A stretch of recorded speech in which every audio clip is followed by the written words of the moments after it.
आप देख रहे हैं अपना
बधाई स्वीकार कीजिए। बहुत बहुत धन्यवाद। आप सभी लोग आए, आप लोग आए तो बहुत अच्छा लगा, और हमारे आचार्य जन और गुरुजन आए, बहुत बहुत धन्यवाद। आप सभी लोग आए, इस प्रोग्राम को सफल किया, आशीर्वाद दिया, इसके लिए बहुत बहुत शुभकामनाएं आप लोगों को भी।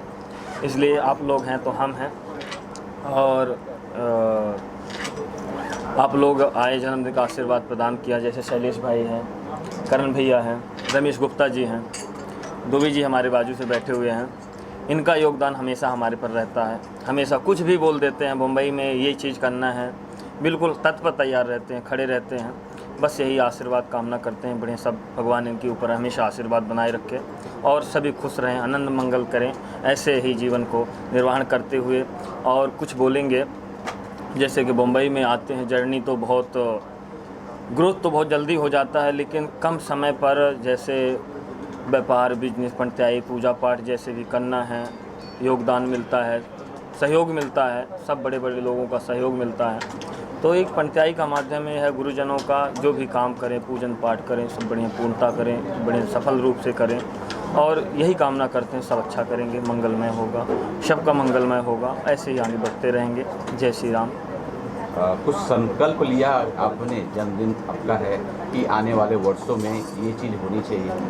बस संकल्प यही है, सब लोगों का सहयोग रहेगा तो एक भव्य गौशाला का निर्माण करने जा रहे हैं, जिसमें से सभी का योगदान है, छोटा छोटा सबका योगदान रहेगा, सब आप लोगों के जैसे योगदान रहेगा।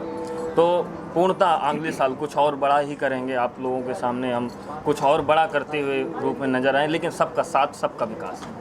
हमने देखा कि पुष्पों की वर्षा हुई है यहाँ जी, और पूरा ये जो माहौल है जी, भक्तिमय हो गया था, जी, सराबोर जी, हो चुका था। जी, जी, भक्तों का बहुत सारा प्यार, भक्तों जी, की बहुत जी, सारे आस्था आपके लिए है। जी, जी। भक्तों के लिए कुछ बोलना चाहिए? भक्तों के लिए यही, भगवान के ऊपर सदैव कृपा बनाए रहे, महादेव की कृपा बनी रहे, भवानी जगत जननी का कृपा बनी रहे, यही कामना करेंगे और बस आगे बढ़ते रहें, उनके पीछे हम बढ़ते रहें, यही कामना करेंगे। हमने देखा करण सर जो है जी। इतने ज़्यादा उत्सुक है, इतने भावुक हैं, इतने आस्थामय हैं कि उनका दिल समाये नहीं रहा है। ये हमेशा तत्पर तैयार रहते हैं, बड़े भाई के रूप में हम मानते हैं, बड़े भाई ही हैं, रमेश गुप्ता जी हैं, भैया जी हैं, शैलेश भाई जी हैं, हमेशा इनका योगदान हमेशा बना रहता है। कुछ भी मुंबई में कुछ भी होता है तो पहले एक बार फ़ोन जाता है, भैया ये चीज़ करना है, बिल्कुल कभी नहीं, 2 बजे रात की भी फ़ोन कर दो, तत्पर तैयार रहते हैं, चलो कोई बात नहीं, हो जाएगा। जी सर, कुछ आप बोलना चाहेंगे आचार्य जी के लिए? आज यहाँ पे आचार्य सत्यम जी के जन्मदिन पे हम यहाँ पे आए, हम बहुत सौभाग्यशाली हैं कि ऐसे गुरुजनों और यहाँ पे आए हुए सभी गुरु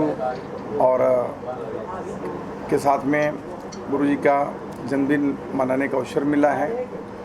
और इसी प्रकार से मैं चाहूँगा कि और भी लोग इनके इस जो जन्मदिन का जो कार्यक्रम था, इससे सीख लेके जो कि ब्राह्मण लोग अपने सनातन धर्म को आगे बढ़ा रहे हैं, अगर हम उनको इसी प्रकार से उनके जन्मदिन के उत्सव पे या और भी जो भी उनका रहेगा उस पर हम अगर सहयोग, एक दूसरे का सहयोग के माध्यम से जन्मदिन यहाँ पे मनाएं, इनको प्रोत्साहित करें, तो आने वाले समय में अपना जो ये सनातन धर्म का जो बीड़ा ये लोग ने उठाया हुआ है उसको ज़रूर आगे लेके जाएंगे। और मुझे तो बहुत अच्छा लगा, करण जी का बहुत इसमें योगदान रहा, रमेश जी का, और बहुत ही अच्छा कार्यक्रम। और ऐसे मतलब कार्यक्रम में मैं फर्स्ट टाइम, बहुत सारी जगह जाते रहता हूँ लेकिन किसी ब्राह्मण का और इस प्रकार से भव्य एकदम फूलों की वर्षा, उसके बाद में यहाँ पे जो कार्यक्रम हुआ मैं तो एकदम खुश हो गया।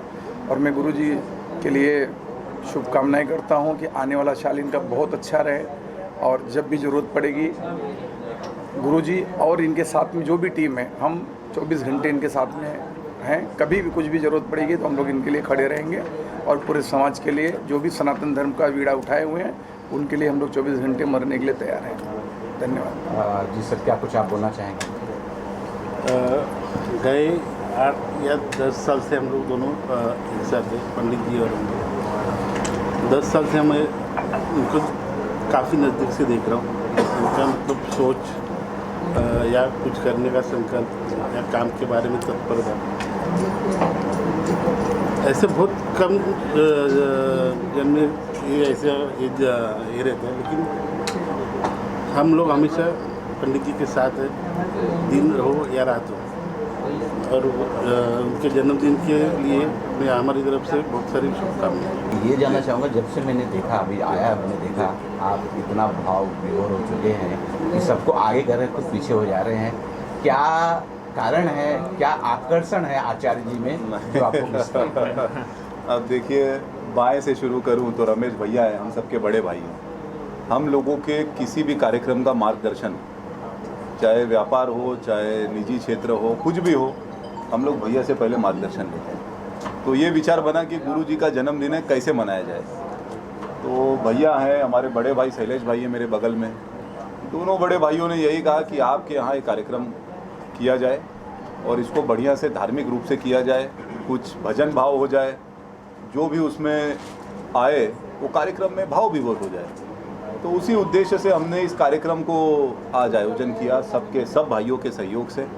और जैसे कि आपने कहा कि पंडित जी का जन्मदिन है, आचार्य जी का, तो उम्र में तो बहुत छोटे हैं, पर पहली बार जब मेरी इनकी मुलाकात हुई, इनका जो विषय था वो एक गौशाला का विषय था।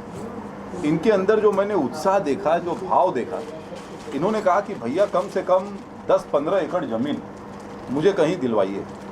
मेरा उद्देश्य गौशाला तो बनाना ही है, गौशाला के साथ साथ हमको एक बहुत ही बढ़िया एक गुरुकुल वहाँ पर स्थापित करना है।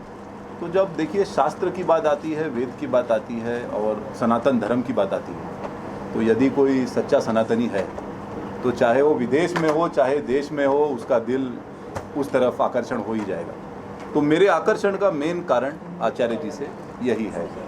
तो उसी उपलक्ष्य में आप यहाँ हैं उपस्थित, हम सभी यहाँ उपस्थित हैं और आज गुरु जी का जन्मदिन हर्षोल्लास से मनाया गया।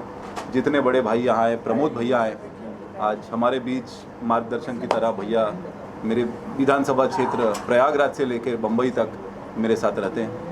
तो मैं सबको धन्यवाद कहना चाहूँगा। और जितने लोग आए, हमारे बड़े भाई नन्हे सिंह जी आज बहुत अच्छा उन्होंने संगीत के माध्यम से लोगों को ये किया, मैं सबको धन्यवाद देना चाहता हूँ। मैं आपसे ना एक चीज़ और जानना चाहता हूँ, जो आपने एक उदाहरण दिया था, मैं चाहता हूँ जो इसे देख रहे हैं, दर्शक देख रहे हैं, श्रोता देख रहे हैं, वो भी जाने कि नई पीढ़ी किस तरह से पुरानी पीढ़ी को आचरण करना चाहिए। आपने अपनी दादी का जिक्र किया था, किस प्रकार से ब्राह्मणों की कितनी उम्र होने पर भी पैर धोना, और जरा दर्शकों एक बार वो चीज़ सुना दे तो शायद किसी का आचरण बदले और जो आने वाली पीढ़ी है वो उससे कुछ सीखे। अब जन्मदिन पर लोग डिस्को जाते हैं, पब जाते हैं, यहाँ वहाँ बड़ी बड़ी पार्टी करते हैं, अलग अलग तरीके से जन्मदिन मनाते हैं। अब मुझे तो शायद याद है कि जब से जन्मदिन मनाता हूँ, सुबह की शुरुआत मंदिर से होती है, फिर जितनी अपनी क्षमता है उस अनुसार दान पुण्य का काम कुछ करते हैं। तो यही प्रेरणा थी कि जितने मेरे छोटे भाई, यहाँ क्रिश बैठा है, बाकी विरल बैठा है, सभी छोटे भाई ये कम से कम जब देखेंगे कि इस तरह से जन्मदिन हमारे बड़े भाई मना रहे हैं तो थोड़ा सा प्रेरित होंगे। मैं कहता हूँ 10% प्रेरणा लेंगे तो वो भी अच्छे मार्ग पर चलें। बस इसी उद्देश्य के साथ, बाकी इसमें कोई विशेष बहुत बड़ा कुछ वो नहीं है। आचार्य जी, एक मेरा सवाल ये रहेगा, गौशाला का विषय चल रहा था जी, और गौशाला का जो विषय है मैंने काफ़ी जगह देखा है। जी जी, कुछ लोग दुधारू गाय रखते हैं, जी जी, जो गाय दूध देने लायक नहीं जी होती, जी। उसे सड़क पर छोड़ देते हैं। देखिए ऐसा कि हाँ, क्या जो गाय दूध नहीं देती है वो रहेंगी या दुधारू गाय वाली? हमारा ऐसा उद्देश्य है, देखिए क्या है, गाय तो सभी लोग पालते हैं और पालने के बाद छोड़ देते हैं, जब दूध नहीं देती तो छोड़ देते हैं। हमारा ये उद्देश्य रहेगा, हमारी एक टीम बनेगी जो गायों की सेवा नहीं कर रहे हैं। गांव-गांव में गायें भटकती हैं, सड़कों में पन्नी खाती हैं और एक्सीडेंट हो जाता है। ऐसी गायों का अपन आश्रम में ला करके ट्रीटमेंट, भोजन वगैरह बढ़िया उनका व्यवस्था किया जाएगा। हमारा ये उद्देश्य है, सेवा भाव। ये नहीं है व्यवसाय करें या कोई बिजनेस करें गौशाला से, ऐसा कोई लक्ष्य हमारा नहीं है। हमारा लक्ष्य यही है जो हमारा सनातन से चला आ रहा है, गौ सेवा, देश सेवा, वही सेवा के भाव से अपन गौशाला डाल रहे हैं। ऐसा कोई कमाने का कोई बिजनेस उद्देश्य नहीं है। करण सिंह, एक चीज़ ये जानना चाहूँगा, पिछले 5-7 साल से मोदी जी आए हैं, लोग खुल के सनातन धर्म में, हिंदू हूँ मैं, खुल के बोल रहे हैं। पहले ये नहीं था, क्या कारण था कि जो सनातन धर्म के लोग हैं भटक गए थे? क्या कारण, कुछ अगर बोलना चाहें? नहीं, भटक नहीं गए थे। देखिए आज एक राजनीति की चर्चा या उसका विषय नहीं है। आज जिस उपलक्ष्य में हम आप यहाँ पर उपस्थित हैं, अभी मंच पर ही मेरे बाएं ओर जो मेरे बड़े भाई हैं और दाईं ओर है, हो सकता है दोनों लोग अलग अलग पक्ष से, अलग अलग पार्टी से राजनीति कर रहे हों, पर आज जिस मंच पर हम सब हैं, यह मंच मैं नहीं समझता हूँ कि उस चर्चा का विषय है। और रही बात प्रधानमंत्री जी की, तो 5-7 सालों से नहीं, 2014 से ही प्रधानमंत्री जी ने देश और विदेश में हमारे देश का परचम ऊंचा लहराया है। और हम सब यही कामना करते हैं कि उनकी दीर्घायु हो और इसी तरह से देशवासियों का मार्गदर्शन और मान सम्मान बढ़ाते रहें। तो सबसे पहले आपसे जानना चाहूँगा कि आचार्य जी का सानिध्य कैसे आपको प्राप्त हुआ? हाँ, बहुत अच्छा क्वेश्चन किया आपने। हुआ ऐसे कि मैं थोड़ा कम समय में बोलना चाहता हूँ। मेरे एक मित्र थे राजेश जी, उनको फिल्म बनानी थी, तो महेश भट्ट के असिस्टेंट और और ये अपने राजा हिंदुस्तानी के एडिटर भरत जी, ये दोनों जन ने है ना राजेश जी के पास गए। तो राजेश जी मुझे बोले, मेरे बहुत परम मित्र हैं, वो फाइनेंस करते हैं, कि ज़रा जाइए कि तमन्ना भाटिया के यहाँ पे कोई पंडित जी पूजा करता है, तो आप ज़रा जाके उनको मिलिए कि तमन्ना भाटी वाकई हमको साइन दे देगी कि नहीं। तो जब मैं इनसे मिला तो वाकई में इन्होंने मेरे को तमन्ना भाटिया के घर पे लेके गए और हम दोनों जन ऐसे बैठे थे। तो बैठने से उनके माता रानी का चौक चालू था और चौक चालू से मैं भी बोला कि अरे छोटा सा पंडित है, यहाँ पे क्या होगा, पता नहीं कहाँ लेके आ गया मुझे। तो एक जैसे हीरो की एंट्री होती है, इन्होंने कहा सिर्फ बैठिए। हम लोग कॉफ़ी पिए, तमन्ना जी अंदर रूम से आई। अब जब वो रूम से आई तब अपने रियल हीरो का रोल चालू हो गया। तो जो इन्होंने हैंडल किया उसको और जो उस समय इन्होंने चौकी लगाई, जो पूजा की, वाकई वो भ्रमित हो गई। अरे मैं बोला कि बाप रे बाप, वाकई ये इतनी कम उम्र में, मैंने पहले भी कहा, मध्य प्रदेश से आके इन्होंने जो परचम लाया है, जो हम लोग के दिलों में जगह पैदा की है। आज मेरी 55 ईयर्स उम्र है, मेरा छोटा लड़का इनकी उम्र का है, लेकिन आज भी हम लोग ऐसे दोनों जन रहते हैं। करण भैया हमारे साथ में रहते हैं, शैलेश जी का मार्गदर्शन रहता है, प्रमोद भाई का मार्गदर्शन रहता है, करण भैया और मैं इनके साथ ज़्यादा ही रहते हैं। तो इतना हमको यह फील नहीं होता है कि हमारा लड़के का उम्र का एक हमारे साथ में है। ऐसा लगता है कि बस हमारा एक साथी है, हमारे एक उम्र का, हमसे बुजुर्ग। इनकी जो बातें हैं, इनका जो मार्गदर्शन है, और वाकई हम लोग गौशाला का ऐसे ही विषय निकाले और करण भैया के पास आए। हम दोनों का पहले विषय निकला कि ये बोले कि अपने को घर निकालना है। इसमें क्रिश जॉइंट हुआ और बाकी भरत जी जॉइंट हुए, काफ़ी लोग जॉइंट हुए। बहुत ही भव्य रूप से हमें करना है। अभी हम लोग बस शुरुआत ही करेंगे और बस माता रानी का आशीर्वाद हो, प्रभु रामचंद्र का आशीर्वाद हो, सब अच्छा हो जाएगा। धन्यवाद।